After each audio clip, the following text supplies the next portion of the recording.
ఈ ప్రపంచంలో లేదా ఈ లోకంలో సమస్య లేని మనిషి ఎవరైనా ఉన్నారా? సరే, మనం ఇక్కడ ఇంతమంది ఉన్నాం కదా, నాకు సమస్య లేదు, నేను చాలా హ్యాపీ ఉన్నాను అని ఎవరైనా ఉన్నారా? ఒక్కరైనా? ఏంటి ఒక్కరు కూడా లేరా? ఇప్పుడు నేను కనుక మీ సమస్యలు అడిగితే ఒక్కొక్కరిని వచ్చి చెప్పమంటే పెద్ద లిస్ట్ వస్తుంది ఒక్కొక్కరికి, అవునా? ప్రతి మనిషికి, ఈ లోకంలో ఉంటున్న ప్రతి మనిషికి కూడా సమస్యలు అనేవి ఉంటాయి. ప్రతి మనిషి కూడా సమస్యలు గుండానే వెళ్తాడు. వాడు ధనవంతుడైనా, పేదవాడైనా, అందంగా ఉన్నవాడైనా, లేనివాడైనా, సీఎం అయినా, పిఎం అయినా, ఎవరైనా సరే ఈ ప్రపంచంలో ప్రతి మనిషికి ఏముంటాయంట? గట్టిగా చెప్పాలి, సమస్యలు ఉంటాయి. ప్రతి మనిషికి ఏముంటాయి? నాకు ఒక సమస్య ఉందండి, నాకు కొన్ని సమస్యలు ఉన్నాయి అన్నోళ్ళు ఒకసారి చేయెత్తుతారా? ఎవరికి లేవా? సమస్యలు ఉన్నాయా? ప్రతి ఒక్కరికి సమస్య కామన్. ప్రార్థన చేసుకొని వాక్య ధ్యానంలోనికి వెళ్దాం. ప్రభువా నాయనా, మీకు వందనాలు చెల్లిస్తున్నాం తండ్రి. నైనా ఈరోజు నా ప్రభువా నాయనా, మీరు మాకు ఇచ్చిన మంచి సమయాన్ని బట్టి నైనా మీకు వందనాలు చెల్లిస్తున్నాం తండ్రి. నైనా మీ వాక్య ధ్యానంలోకి మేము వెళ్ళబోచుండగా తండ్రి ప్రభువా, ప్రతి ఒక్కరితో మీరు మాట్లాడండి అయ్యా. నేను ఏ హృదయానికి నా ప్రభువా ఏ వాక్యం అవసరమై ఉన్నదో తండ్రి, నేను అట్టి మాటలతో నైనా మీరు తృప్తిపరచండి. నేను ఇక్కడికి వచ్చిన ప్రతి ఒక్క బిడ్డకి నాయన మీరు సమాధానంతో తిరిగి వారిని పంపించండి తండ్రి. వారి హృదయంలో నెమ్మది, శాంతి, సమాధానాన్ని మీరు దయచేయండి. నైనా సమస్యల్లో నా ప్రభు ఎలా మేము ఎదుర్కోవాలో తండ్రి, నైనా మీ నుండి నైనా మేము ఎలా సమస్యలను ఎదుర్కోవాలో మాకు మీరు నేర్పించబోతున్నందుకు మీకు వందనాలు చెల్లిస్తున్నాం తండ్రి. నేను ప్రతి ఒక్క హృదయంతో మీరు మాట్లాడండి తండ్రి. నైనా వాళ్ళు ఎలా అయితే వచ్చారో తండ్రి, తిరిగి నైనా అలా వెళ్ళకూడదు ప్రభువా. నైనా సమాధానంతో నైనా ఆ సమస్యకు సొల్యూషన్ తెలుసుకొని వెళ్ళడానికి నీ కృపను సహాయము దయచేయండి. నైనా నా ద్వారా నా ప్రభు మీరు మాత్రమే మాట్లాడండి తండ్రి. మీ నామానికి మాత్రమే ఘనత తెచ్చుకోమని అడుగుచు యేసు నామమున అడుగుచున్నాం తండ్రి, ఆమేన్. యెషయా గ్రంథం 66వ అధ్యాయం 9వ వచనం. నేను ప్రసవ వేదన కలుగు చేసి కనిపింపక మానేదనా అని యెహోవా అడుగుచున్నాడు. ఈరోజు దేవుడు మనందరికీ ఒక క్వశ్చన్ వేస్తున్నారు. ఒక సమస్య నీ జీవితంలో దేవుడు పెట్టాడంటే, లేదా నీకు ఒక సమస్య కలిగిందంటే దాన్ని కనిపింపక ఆయన మానడు. ఆ సమస్యకు పరిష్కారం ఇవ్వకుండా ఉండదు. ప్రతి సమస్యకి ఏముంటుందంట? నాకు ఆన్సర్స్ చెప్తూ ఉండాలి. ప్రతి సమస్యకి ఏముంటుంది? సమస్య పెట్టిన దేవుడు, ప్రసవ వేదన పెట్టిన దేవుడు కనిపింపక మానతాడా? మానడు. ఈరోజు దేవుడు మనందరికీ క్వశ్చన్ వేస్తున్నారు. ఈ ప్రశ్న ప్రతి ఒక్కరం ఒకసారి మీ హృదయాలని ఒకసారి ఆలోచించండి. ఈ సమస్య నాకు వచ్చింది, దీనికి పరిష్కారం దేవుడు ఇవ్వడా? ఇస్తాడు. ఖచ్చితంగా ప్రతి సమస్యకి దేవుడు ఏమిస్తాడంట? పరిష్కారం ఇస్తాడు. అయితే కంటిన్యూ చేయమ్మా. పుట్టించువాడనైనా నేను గర్భమును మోసేదనా అని నీ దేవుడు అడుగుచున్నాడు. ఈ లోకంలో ప్రతి ఒక్కరికి సమస్యలు వస్తూనే ఉంటాయి, వాటికి పరిష్కారం వస్తూనే ఉంటుంది. అయితే ఒక క్రైస్తవుడుగా, ఒక క్రైస్తవురాలుగా ఒక సమస్య మనకు వచ్చినప్పుడు, ఏదైనా సమస్య, అది ఆరోగ్యమే కానివ్వండి, అప్పులే కానివ్వండి, అది ఏ సమస్య అయినా సరే, మనకు ఒక సమస్య వస్తే ఒక క్రైస్తవునిగా మనం ఏం చేయాలి అనే విషయాన్ని ఈరోజు నేను మీ అందరికీ చెప్పాలనుకుంటున్నాను. అయితే నేను బైబిల్లో నుండి ఒక ఇద్దరు వ్యక్తుల జీవితాల ద్వారా మీకు తెలియజేయాలనుకుంటున్నాను. ఒకసారి 2వ దినవృత్తాంతములు 28వ అధ్యాయం 1వ వచనం చదివినట్లయితే ఇక్కడ మనకి ఒక రాజు కనిపిస్తాడు. ఆహాజు ఏలన ఆరంభించినప్పుడు 20 సంవత్సరములు గలవాడై యెరూషలేములో 16 సంవత్సరములు వేలెను. అతడు తన పితరుడైన దావీదు వలె యెహోవా దృష్టికి యథార్థముగా ప్రవర్తింపలేదు. యెహోవా దృష్టికి ఎలా ప్రవర్తించలేదంట? యథార్థంగా. అందరూ చెప్పాలి, ఎలా అంట? ఇక్కడ మనం ఒక రాజును చూస్తున్నాం. ఆయన యూదా దేశానికి రాజు. అతని పేరు ఏంటి అంటే ఆహాజు. అందరు చెప్పాలి, ఏం పేరు? ఆహాజు. అయితే ఈయన ఆయన పితరుడైన దావీదులాగా దేవుని భయంతోనో, దేవుని మీద నమ్మకంతోనో, దేవుని పట్ల యథార్థతతోనో జీవించట్లేదంట. దేవుడు ఎలా జీవిస్తున్నాడంట? యెహోవా దృష్టికి యథార్థముగా ప్రవర్తింపట్లేదు. ఈయన ఒక చెడ్డ రాజు, దేవుని భయం లేని రాజు, దేవుని మీద నమ్మకం లేని రాజు. అయితే ఇటువంటి రాజు చాలా భయంకరంగా ఆయన రాజ్యాన్ని కూడా పాలిస్తున్నాడు. ప్రజల్ని కూడా ఎలా పడితే అలా వదిలేయడం, దేవుని భయం వాళ్ళకి నేర్పించకపోవడం. ఒక రాజు ఎలా ఉండాలి? రాజు ఎలా ఉంటే రాజ్యం అలానే ఉంటుంది. అయితే ఈ రాజు దేవుని దృష్టిలో యథార్థంగా లేడు, ఆయన పితరులలాగా ఆయన లేడు. అయితే ఒకసారి ఈయన యొక్క క్యారెక్టర్, ఈయన యొక్క స్వభావం మనం ఇంకా తెలుసుకునే ప్రయత్నం చేద్దాం. 2వ దినవృత్తాంతములు 28వ అధ్యాయం 4-5 వచనాలు. అతడు ఉన్నత స్థలములలోను కొండల మీదను ప్రతి పచ్చని చెట్టు క్రిందను బలులు అర్పించు ధూపము వేయిచు వచ్చెను. అందుచేత అతని దేవుడైన యెహోవా అతనిని సిరియా రాజు చేతికి అప్పగించెను. ఏం చేశాడంట? సిరియా రాజు చేతి. ఈయన అసలు యథార్థంగా ఉండట్లేదు, దేవుని మీద భయం లేదు, దేవుని పట్ల యథార్థత లేదు, దేవుని దృష్టిలో చెడ్డవాడిగా ఉన్నాడు ఈ ఆహాజు. అయితే తన దేవుడైన యెహోవా ఏం చేశాడంట? సిరియా దేశపు రాజుకి అప్పగిచ్చేసాడు. ఆ తర్వాత ఏం జరిగింది? సిరియానులు అతన్ని ఓడించేశారు. ఈ రాజు ఓడిపోయాడు. అతని జనులలో చాలా మందిని చెరపట్టుకొని దమస్కునకు తీసుకొని పోయారు. అయితే ఈ రాజు దేవుని పట్ల భయంగా లేక, యథార్థత లేక, దేవుని దృష్టిలో చెడ్డవాడిగా ఉన్నప్పుడు దేవుడు ఏం చేశాడంట? వేరే రాజులకి అప్పగించేశాడు. అయితే అక్కడ ఆ సమయంలో ఏం జరిగిందంటే, సిరియానులు ఏం చేశారు? యూదాన్ని వాళ్ళు ఆక్రమించేసుకున్నారు. ఈ ఆహాజు రాజు రాజ్యంలోని ప్రజలను వాళ్ళు తీసుకొని వెళ్ళిపోయారు. అయితే 2వ దినవృత్తాంతములు 28వ అధ్యాయం 16-17 వచనంలో ఒకసారి మనం చూద్దాం. ఆ కాలమందు ఎదోమీయులు మరలా వచ్చి యూదా దేశమును పాడు చేసి కొందరిని చెరపట్టుకొని పోగా రాజైన ఆహాజు తనకు సహాయము చేయుడని అష్షూరు రాజుల యొద్ద వర్తమానం పంపెను. అయితే ఇలా జీవిస్తున్న రాజుకి మరలా ఏం జరిగిందంటే, ఒక కష్టం వచ్చింది. మళ్ళీ ఎవరు వచ్చారు? ఎదోమీయులు వచ్చారు. మళ్ళీ యుద్ధానికి వచ్చారు, మళ్ళీ ఆక్రమించడానికి వచ్చారు. అలా వచ్చినప్పుడు కనీసం ఇప్పటికైనా ఆహాజు రాజు మారలేదు. ఆయన ఏం చేస్తున్నారు? దేవుని సహాయం కోరట్లేదు. దేవుణ్ణి మొరపెట్టాడా? లేదు.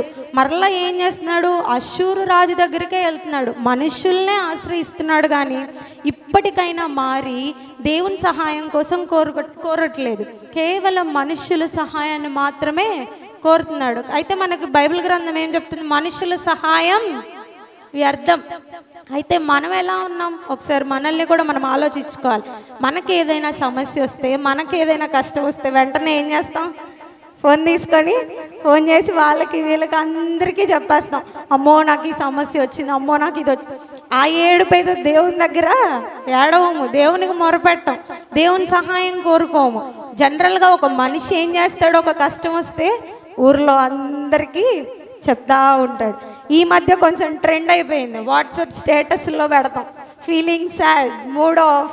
ఇలా మన కష్టాన్ని ప్రజలకు చెప్పాలనుకుంటాం కానీ దేవునికి చెప్పడానికి ఇష్టపడం. అలాంటి స్వభావమే ఈ ఆహాజు రాజుకు కూడా ఉంది. అయితే మనుషులు ఆయనకి సహాయం చేశారో లేదో ఒకసారి మనం చూద్దాం. 2వ దినవృత్తాంతములు 28వ అధ్యాయం 20వ వచనం. రాజైన తిగ్లత్-పిలేసెరు అతని ఎద్దకు వచ్చి అతని బాధపరచనే గాని అతని బలపరచలేదు. ఈయన ఏం చేశాడు? ఒక తిగ్లత్-పిలేసెరు అనే ఒక రాజు సహాయం కోరాడు. అయ్యా నాకు ఈ సమస్య వచ్చింది, ఎదోమీయులు నా మీదకి వచ్చేసారు, నువ్వు నాకేమన్నా సహాయం చేస్తావా అంటే ఏం చేశాడంట? మనోడు వచ్చి బాధ పెట్టాడే కానీ బలపరచలేదు. మనుషులు అలాగే ఉంటారు. ఇప్పుడు మీరు ఏదైనా సమస్య ఉండి మీ ఇరుగు పొరుగు వారికో, మీ బంధువులకో, మీ ఫ్రెండ్స్కో ఎవరికైనా సరే మీరు షేర్ చేశారంటే, మీరు చెప్పారంటే వాళ్ళు ఏం చేస్తారో చెప్పాలా? ఫస్ట్ నవ్వుకుంటారు. ఏ ఆ అమ్మాయికి అది ఉందంట, ఏ ఆమెకు అది ఉందంట అని చెప్పి వాళ్ళు నవ్వుకుంటారు. కానీ నీకు మనుషులు ఎవ్వరూ సహాయం చేయరు. మనుషుల సహాయం అసలు కోరుకోవద్దు. కేవలం మన సహాయం ఎక్కడి నుంచి రావాలి? దేవుని నుంచి మాత్రమే. నీకేదైనా సమస్య వచ్చిందా, నీకేమన్నా బాధ వచ్చిందా, ఆయన దగ్గర మొరపెట్టాలి. అంతేగాని మనుషుల దగ్గర మొరపెడితే ఏం జరిగిద్ది? వాళ్ళు మనల్ని ఇంకా బాధిస్తారు కానీ మన బాధని తీర్చరు. ఇక్కడ ఆహాజు రాజుకు కూడా అదే జరిగింది. అయితే మనం చూసినట్లయితే ఈయన ఒకప్పుడు 21వ వచనంలో ఉంటుంది, ఆ రాజ్యానికి సహాయం చేశాడు. ఈ ఆహాజు రాజు చెడ్డవాడైనా ఆ టైంలో వాళ్ళకి సహాయం చేశాడు. కానీ తిరిగి ఈయన సహాయం చేశాడా? చేయలేదు. ఇంకా తనను బాధ పెట్టాడే కానీ తన బాధని తీర్చలేదు. మనుషులు అలానే ఉంటారు. మనం ఏమైనా సహాయం చేసినా కానీ, మనం వాళ్ళకి ఏమన్నా మేలు చేసినా కానీ తిరిగి వాళ్ళు మనకది చేయరు. అది మనుషుల స్వభావం. మనుషులు అలాగే ఉంటారు. అలాంటి సమయంలో ఇక్కడ మనం చూసినట్లయితే ఇటువంటి సమయంలో మనం ఎవరి ఆశ్రయం కోరుకోవాలి, ఎవరి సహాయం కోరుకోవాలి? ఖచ్చితంగా ఈ రోజు నుండి తీర్మానం తీసుకుందామా, నాకు ఒక సమస్య వస్తే నేను మనుషుల దగ్గరికి వెళ్ళను. కేవలం ఎవరి దగ్గరికి వెళ్ళాలి? ఎవరి దగ్గర మొరపెట్టుకోవాలి? దేవుని దగ్గర. అయితే ఈ ఆహాజు రాజు పరిస్థితి ఎంత దీనంగా ఉందంటే, అతను దేవుని దృష్టికి ఫస్ట్ యథార్థంగా లేడు. తన ఇష్టానుసారంగా జీవించాడు. తన రాజ్యాన్ని కూడా ఇష్టానుసారంగా నడిపించాడు. రెండవదిగా తనకు సమస్య వచ్చినప్పుడు ఏం చేశాడు? మనుషులను ఆశ్రయించాడు. దేవుని దగ్గర మొరపెట్టుకోలేదు. మనుషులందరికీ చెప్పుకుంటున్నాడు. మనుషుల సహాయం కోరుకుంటున్నాడు. తిరిగి తను కోరుకున్నది తెచ్చుకున్నాడా? తెచ్చుకోలేకపోయాడు. మనుషులు బాధ పెడతారే కానీ సహాయం చేయరు.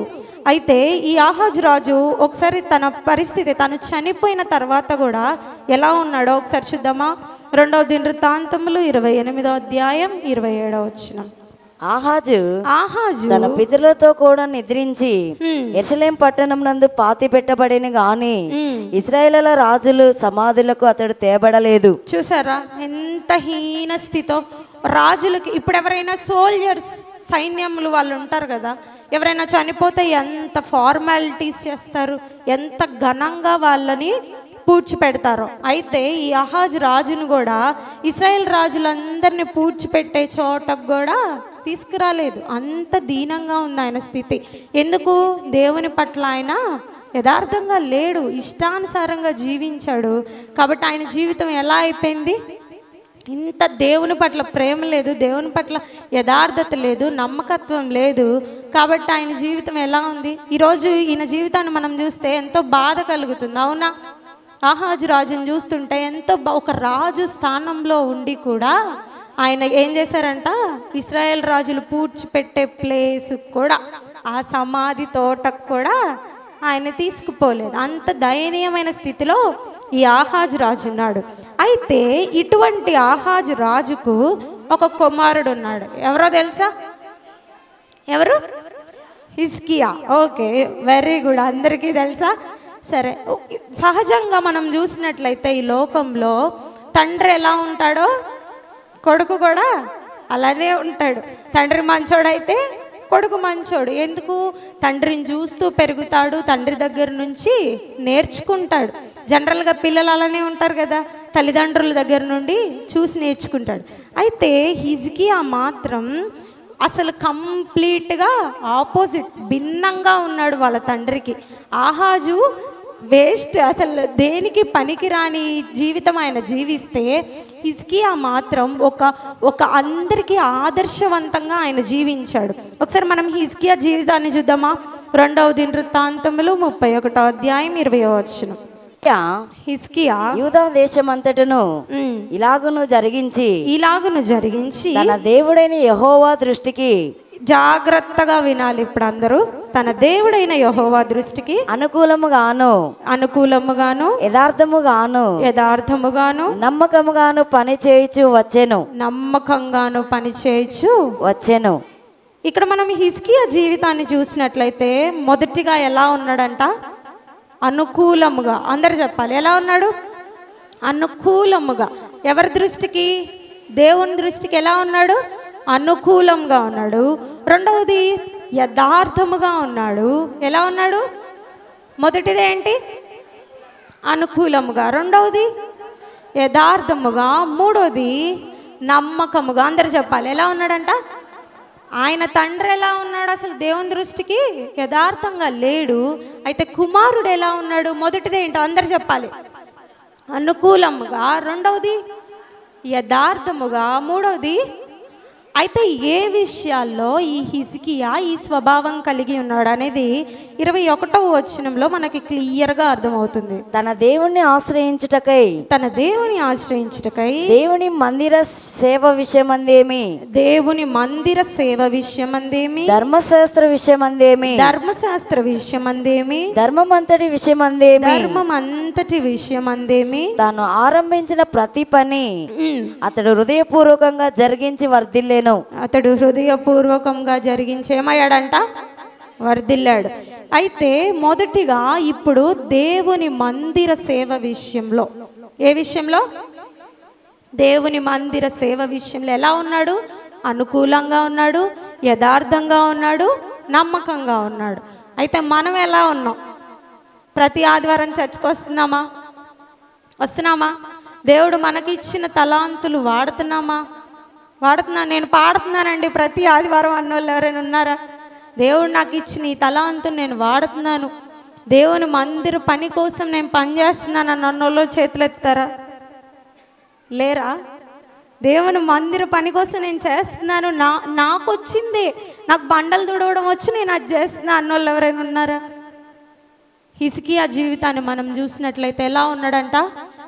నమ్మకంగా ఉన్నాడు, యథార్థంగా ఉన్నాడు, అనుకూలంగా ఉన్నాడు. ఈరోజు మనం కూడా తీర్మానించుకుందామా? దేవుని మందిర సేవ విషయంలో మనం ఎలా ఉండాలి? అనుకూలంగా ఉండాలి, నమ్మకంగా ఉండాలి, యథార్థంగా ఉండాలి. అయితే రెండోది ధర్మశాస్త్ర విషయంలో. ధర్మశాస్త్రం అంటే దేవుని వాక్యం. మనం అలా ఉన్నామా? హిజ్కియా లాగా ఎప్పుడో ఆదివారం వచ్చినప్పుడు తీస్తున్నామా బైబిల్ని, లేదా రోజు చదువుతున్నామా? దేవుని వాక్యాన్ని చదవడంలో కూడా మనం ఎలా ఉండాలంట? యథార్థంగా ఉండాలి, నమ్మకంగా ఉండాలి, అనుకూలంగా ఉండాలి. మూడోది ఏంటి? ధర్మం అంతటిలో, తను చేసే పనిలో. మీలో ఇప్పుడు చాలామంది రకరకాల పని చేస్తున్న వాళ్ళు ఉన్నారు. కొంతమంది ఎవరైనా సరే మీరు చేసే పనిలో కూడా మీరు ఎలా ఉండాలంట? యథార్థంగా ఉండాలి, నమ్మకంగా ఉండాలి, అనుకూలంగా ఉండాలి. అయితే ఇలా ఉన్న హిజ్కియాకు మనం ఆల్రెడీ ఇందాకే చెప్పుకున్నాం, సమస్యలు అనేవి అందరికీ వస్తూనే ఉంటాయి. డబ్బునోడా, డబ్బు లేనోడా, మంచోడా, చెడ్డోడా, ఇదే ఉండదు. సమస్యలకి కన్సెషన్ ఏమి ఉండదు, అందరికి వస్తాయి. అయితే ఇలా జీవిస్తున్న హిజ్కియా జీవితంలో కూడా సమస్య వచ్చింది. ఒక సమస్యని హిజ్కియా కూడా ఎదుర్కోవాల్సి వచ్చింది. చూద్దామా అసలు ఏం సమస్య, ఆయన ఎలా ఎదుర్కొన్నాడు? ఒకసారి చూద్దామా. 2వ దినవృత్తాంతములు 32వ అధ్యాయం 1వ వచనం. రాజు ఇట్టి నమ్మకమైన చర్య చూపిన తర్వాత అషూరు రాజైన సన్హెరేబు వచ్చి యూదా దేశంలో జొరబడి ప్రాకారపురముల ఎదుట దిగి వాటిని లోపరుచుకు చూచునేవు. ఓకే, ఇక్కడ ఏం జరిగిందంటే నేను షార్ట్ అండ్ స్వీట్గా చెప్తాను, వినేసేయండి. హిజ్కియాకు ఒక కష్టం వచ్చింది. హిజ్కియా వాళ్ళ నాన్న ఆహాజు చనిపోయిన తర్వాత హిజ్కియా రాజు అయ్యాడు, అంతే కదా? తండ్రి నుండి పిల్లలు అవుతారు. అయితే హిజ్కియా జీవితంలో కూడా హిజ్కియా రాజు అయ్యాడు, మంచిగా పాలిస్తున్నాడు, మంచి జీవితాన్ని ఆయన జీవిస్తున్నాడు, దేవుని యందు భయంతో జీవిస్తున్నాడు, దేవుని పట్ల యథార్థతతో జీవిస్తున్నాడు. అయితే హిజ్కియాకు కూడా ఒక కష్టం వచ్చింది, ఒక సమస్య హిజ్కియా జీవితంలో వచ్చింది. అదేంటంటే అషూరు రాజు అయిన సన్హెరేబు ఆయన ఏం చేశాడంటే హిజ్కియా రాజ్యాన్ని ఆక్రమించుకుందామని వచ్చాడు. ఆయన సైన్యంతో దండెత్తొచ్చారు. ఆల్రెడీ హిజ్కియా చుట్టుపక్కల రాజ్యాలు ఉంటాయి కదా, వాటన్నిటినీ ఈ సన్హెరేబు స్వాధీనం చేసుకున్నాడు. అయిపోయింది ఇంకంతా, కేవలం యూదా మాత్రమే మిగిలిపోయింది, హిజ్కియా రాజ్యం మాత్రమే మిగిలిపోయింది. అయితే ఇటువంటి కష్టం అసలు వాళ్ళందరూ ఒక్కసారిగా చుట్టూ వచ్చేస్తే ఎలా ఉండిద్ది? బాగుండిద్దా? అమ్మో రాజ్యాన్ని ఆక్రమించేస్తున్నారని తెలిస్తే ధైర్యంగా ఉండగలరా? ఏ రాజు అయినా ఉండలేరు. వాళ్ళ నాన్న ఏం చేశాడు? ఆహాజు వెంటనే మనుషుల సహాయం కోరాడు. అయితే హిజ్కియా ఇక్కడ ఏం చేస్తున్నాడంటే 2వ దినవృత్తాంతములు 32వ అధ్యాయం 3వ వచనం మనం చూసినట్లయితే పట్టణము బయటనున్న ఊటల నీళ్లను అడ్డువలనని తలంచి తన అధిపతులతో పరాక్రమశాలులతోనూ యోచన చేయగా వారతనికి సహాయము చేసిరి. బహుజనులు పోగై అష్షూరు రాజు రానేలా విస్తారమైన జలముల వారికి దొరుకునేలా అనుకొని ఊటలన్నింటినీ దేశ మధ్యము గుండా పారుచున్న కాలువలను అడ్డిరి. మరియు రాజు ధైర్యము తెచ్చుకొని పాడైన గోడ యావత్తు కట్టించి గోపురముల వరకు దానిని ఎత్తు చేయించి బయట మరి ఒక గోడను కట్టించి దావీదు పట్టణములో మిల్లో దుర్గమును బాగు చేయించెను. మరియు ఈటెలను డాళ్లను విస్తారముగా చేయించెను. ఓకే, అయితే ఈ సన్హెరేబు ఏం చేశాడంటే హిజ్కియా దగ్గరికి ఒక అతన్ని పంపించాడు. ఆయన పేరు ఏంటంటే రబ్షకే. ఈయన్ని పంపించి ఈ రబ్షకే వచ్చి ఇష్టం వచ్చినట్టు మాట్లాడుతున్నాడు. నిన్ను నాశనం చేస్తా, నీ రాజ్యాన్ని అంతటిని మా రాజు స్వాధీనం చేసుకుంటాడు, నీ దేవుడు నీకు సహాయం చేయలేడు, నువ్వు నమ్ముకుంటున్న దేవుడు నీకేం చేయడు, చుట్టుపక్కల రాజ్యాలంతా మేము స్వాధీనం చేసుకున్నాము, ఇంకా నువ్వెంత అని ఇష్టం వచ్చినట్టు మాట్లాడుతున్నాడు. అలాగే మన జీవితాల్లో కూడా ఏమన్నా సమస్య వచ్చిందనుకో, ఇలాంటి రక్షకేలు చాలామంది ఉంటారు. ఏమంటారు, నీ దేవుడు ఏం చేస్తాడు, నీకేం సహాయం చేయడు, ఇష్టం వచ్చినట్టు దుష్టుడు అలా మాట్లాడిస్తాడు. నీ బంధువుల్లో నుండో లేదా నీ ఫ్రెండ్స్ నుండో ఎవరిలో నుండైనా దుష్టుడు మాట్లాడిస్తాడు. అటువంటి సమయంలో మనం ఏం చేయాలంటే, యెషయా ప్రవక్త ఇక్కడ హిజ్కియాకి ఏం చెప్తాడంటే, మౌనంగా ఉండు, నువ్వేమీ రియాక్ట్ అవ్వాల్సిన పని లేదు, నువ్వేమి తిరిగి మాట్లాడాల్సిన పని లేదు, మౌనంగా ఉండు అని చెప్పి హిజ్కియాకు చెప్తాడు. మనం కూడా మన శ్రమ కలిగినప్పుడు, దుష్టుడు మనకి లేనిపోని ఆలోచనలు పెడుతున్నప్పుడు మనం కూడా ఎలా ఉండాలి? వాడి మాటలకు మనం కూడా అవును కదా, నాకే వచ్చింది ఈ కష్టం, నేనే ఇంత కష్టాలు గుండా వెళ్తున్నా, నాకే ఈ సమస్య వచ్చిందని ఏడవాలా, బాధపడాలా? ఈ మధ్య కొత్తగా ఒక ఫ్యాషన్ వచ్చేసింది, సూసైడ్ చేసుకుంటున్నారు చిన్న చిన్న పిల్లలు, యూత్, చాలా యంగ్ ఏజెస్లో. వాళ్ళు ఆ డిప్రెషన్ని తట్టుకోలేక, ఆ థాట్స్ నుండి వాళ్ళు బయటకు రాలేక ఏం చేస్తున్నారంట, సూసైడ్ చేసుకుంటున్నారు. అవన్నీ ఎవరి నుండి వస్తున్నాయి? ఆ ఆలోచనలన్నీ ఎవరు పెడుతున్నారు? దుష్టుడు, అపవాది మనకు అలాంటి ఆలోచనలు పెట్టినప్పుడు ఇక్కడ హిజ్కియా మనకు ఒక మాదిరి చూపిస్తున్నాడు. ఇలాంటి పరిస్థితి మనకు వస్తే మనం ఎలా జీవించాలో హిజ్కియా ఏం చేస్తున్నాడు, వెంటనే గోడలు కట్టించేశాడు, రాజ్యం చుట్టూ గోడల్ని పెంచేశాడు. ఎందుకు?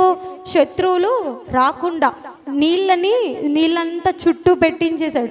సో దీన్ని బట్టి మనం ఏం అర్థం చేసుకోవచ్చు అంటే, ఒక సమస్య వచ్చినప్పుడు హిజ్కియా ఏం చేశాడంటే సిద్ధపడ్డాడు. ఏం చేశాడు? గట్టిగా చెప్పాలి. సిద్ధపడ్డాడు. తన మైండ్ని, తన రాజ్యాన్ని, తన ప్రజలని, ప్రతి ఒక్కరిని సిద్ధపాటు చేశాడు. అంతేగాని భయపడి కూర్చొని ఏడవడం ఏమీ హిజ్కియా చేయలా. మొదటిగా ఏం చేశాడంట? సిద్ధపడ్డాడు. రెండవది, యెషయా 37:1 చదివినట్లయితే, హిజ్కియా విని తన బట్టలు చింపుకొని గోనె పట్ట కట్టుకుని యెహోవా మందిరమునకు పోయాను. రెండోది ఏం చేశాడంట? మందిరానికి వెళ్ళాడు. ఎక్కడికి వెళ్ళాడు? పక్కింటికి వెళ్ళాడా? పక్కన రాజ్యాలకు వెళ్ళాడా? పక్కన వాళ్ళు చెప్పడానికి వెళ్ళాడా? లేదు. ఆయనకు సమస్య వచ్చినప్పుడు మొదటిగా ఏం చేశాడు?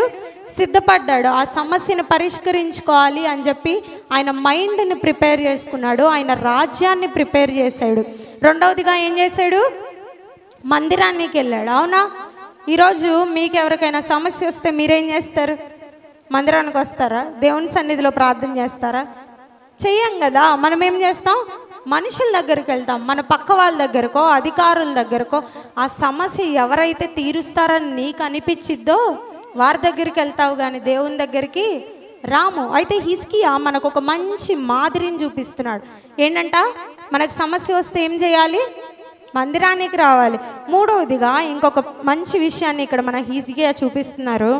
యెషయా 37:15, 16, 17 చదివితే మనకు ఒక విషయం అర్థమవుతుంది. ఒకసారి చదువుదామా? యెహోవా సన్నిధిని ఇట్లు ప్రార్థన చేసెను.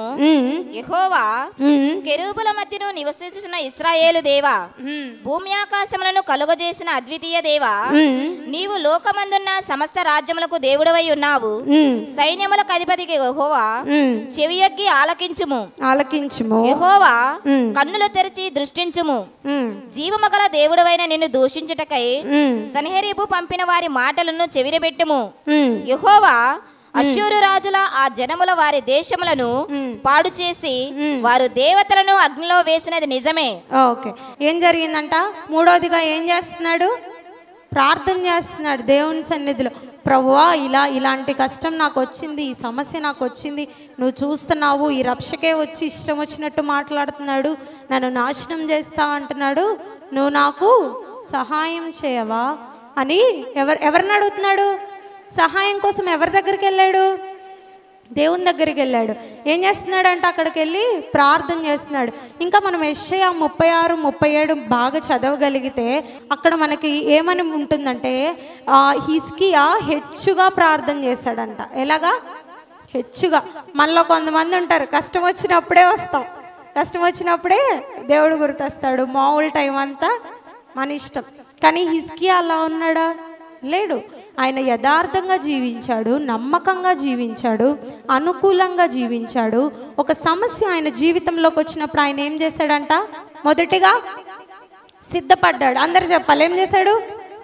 గట్టిగా సిద్ధపడ్డాడు. రెండోదిగా మందిరానికి వెళ్ళాడు. గట్టిగా చెప్పాలి, మందిరానికి వెళ్ళాడు. మూడోది ఏం చేశాడంట? ప్రార్థనలో నాటునది పెళ్ళగించుట సాధ్యము, ప్రార్థనలో పోరాడునది పొందకపోవుట సాధ్యము. ప్రార్థనలో నాటునది పెళ్ళగించుట సాధ్యము, ప్రార్థనలో పోరాడునది పొందకపోవుట, ప్రార్థనలో కాకులాడినది పతనమవుట సాధ్యము, ప్రార్థనలో కాకులాడినది పొందగించుట సాధ్యము,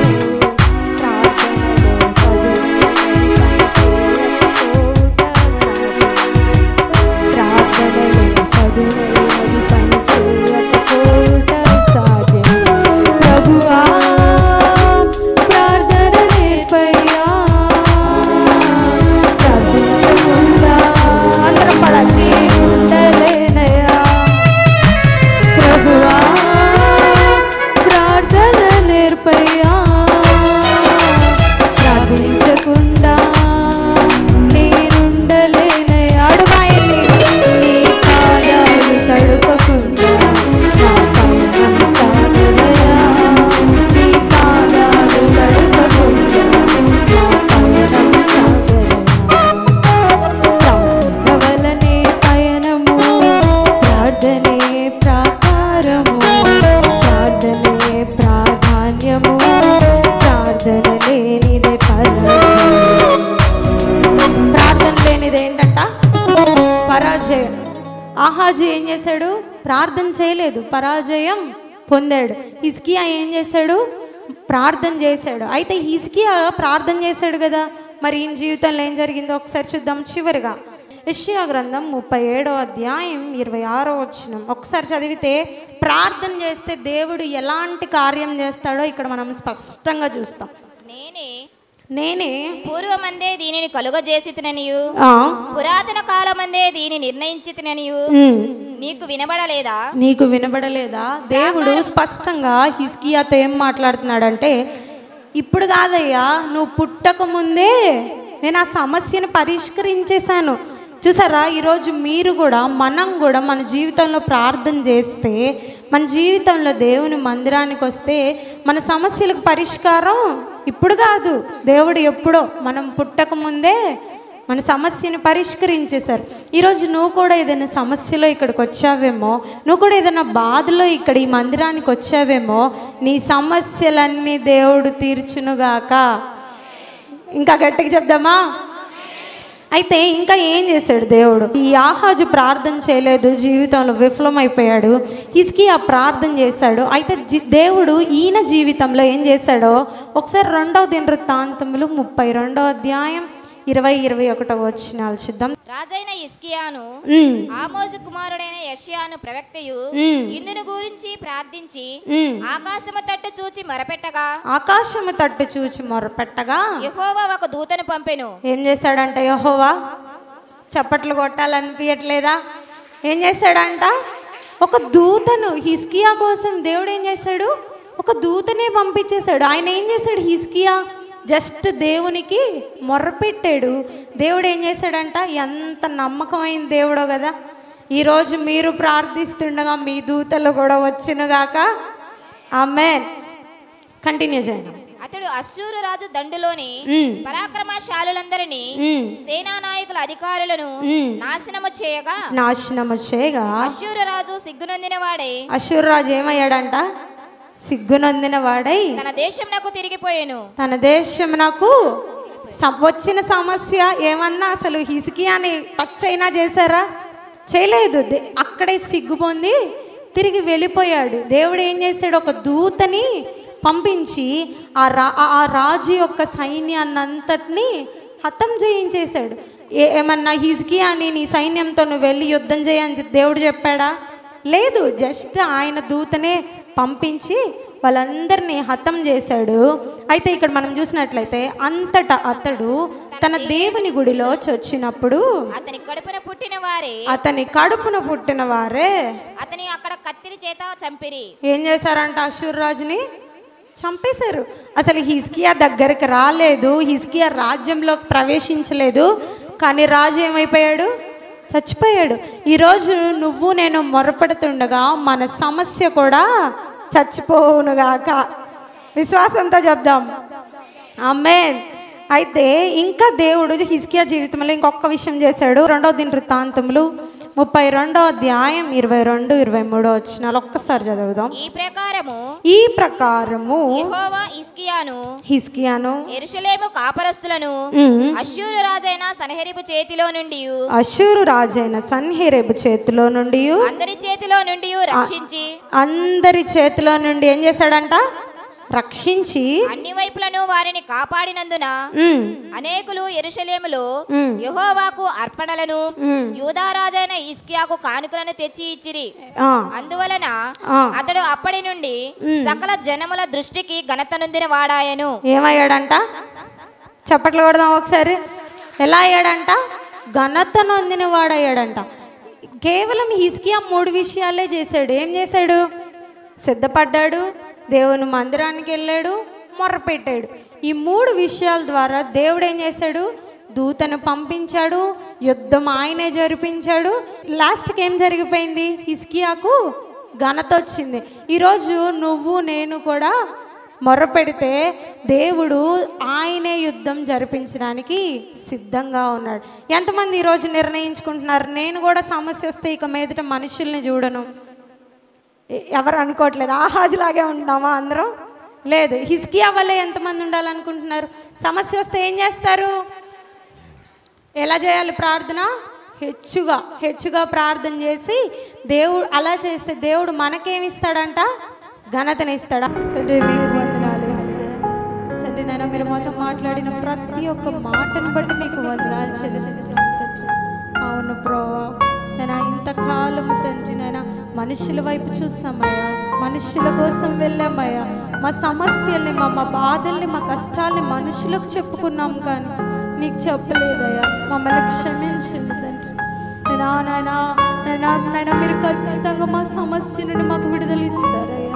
నాయన ఈరోజు నా ప్రో ఎవరు ఏ సమస్యతో ఇక్కడికి వచ్చారో ప్రో వారి సమస్యలన్నిటినీ మీరు తీర్చిందయ్యా. మీ సన్నిధిలో నాయన హిజ్కియా వలె నాయన ప్రతి ఒక్కరు జీవించడానికి మీ కృపను సహాయము దయచేయండి. మీ సన్నిధిలో తండ్రి అనుకూలముగా తండ్రి, యథార్థముగా తండ్రి, నమ్మకంగా నైనా మేము జీవించాలయ్యా. నేను నీ మందిర సేవ విషయంలో తండ్రి, ధర్మశాస్త్ర విషయంలో తండ్రి, పని విషయంలో తండ్రి నైనా మేము యథార్థంగా ఉండాలి. నీ దృష్టిలో మేము యథార్థముగా ఉండాలి ప్రభువా. నైనా సమస్య వస్తే తండ్రి నైనా మనుషుల వైపు చూడక తండ్రి సిద్ధపాటు కలిగి తండ్రి నైనా నీ మందిరంలో తండ్రి నైనా నీ ఎదుట మొర్ర పెట్టేవారిగా మమ్మల్ని మార్చింది తండ్రి. ఇప్పుడే తండ్రి నేను మా కోసం దూతను పంపండి తండ్రి, మా సమస్యను తీర్చే దూతను మా కోసం పంపించండి తండ్రి.